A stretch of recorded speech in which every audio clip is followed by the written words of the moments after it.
Okay. తండ్రికి దగ్గ తనయుడు లేదా తండ్రి మించిన తనయుడు అనేది సాధారణంగా వింటుంటాం.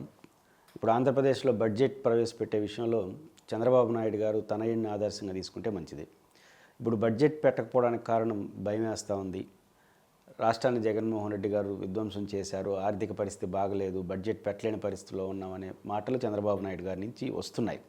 దానికి మూలాల్లోకి వెళ్తే బడ్జెట్ అంటే అర్థం ఏంటి? ఆదాయం, ఖర్చు.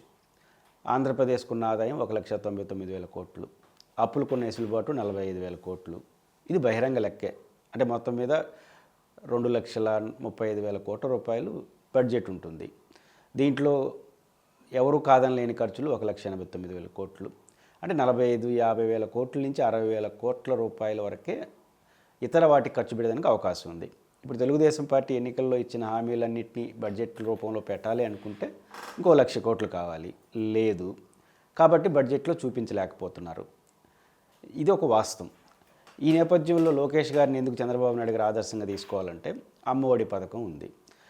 సాధారణంగా హామీలు ఇచ్చినప్పుడు అది అమలు చేయలేమని నిజాయితీగా చెప్తే ప్రజలు మళ్ళీ అన్యాయం అయిపోయినామని అనుకుంటారు.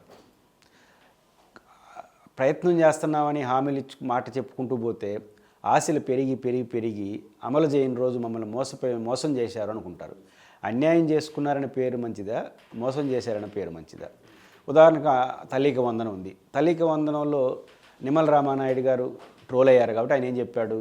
అమలు అందరికీ ఇస్తామని చెప్పకపోయినా ఇస్తామని అర్థం వచ్చేట్టుగా మాట్లాడినాడు. మళ్ళీ ఆశలు ఇస్తారేమో.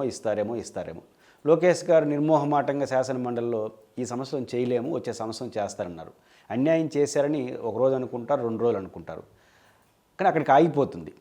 కానీ నిమ్మల రామానాయుడు గారి స్టేట్మెంటే కంటిన్యూ అయితే ఆశించి 2-3 నెలల తర్వాత మోసం చేశారని చెడ్డ పేరు వస్తుంది.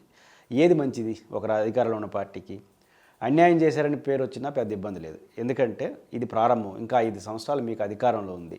ఈ 5 సంవత్సరాల్లో వేరే రూపంలో ప్రజలకు మంచి చేసి వేరే రూపంలో ప్రజలకు న్యాయం చేయగలిగితే ఫీల్ గుడ్ ఫ్యాక్టర్ వచ్చి ప్రజలు ఆహ్వానిస్తారు. ఉదాహరణకు ఎన్నికల హామీలన్నీ అమలు చేస్తే గెలిచిపోతారా? జగన్మోహన్ రెడ్డి ఎన్నికలన్నీ అమలు చేసినట్టుగా ప్రజలు అనుకుంటున్నారు, కానీ గెలవలేదే. అంటే అర్థం ఏంటి? కేవలం ఎన్నికల హామీలు అమలు చేస్తేనే గెలవడం, అమలు చేయకపోతే ఓడిపోవడం అనేది చరిత్రలో జరగలేదు.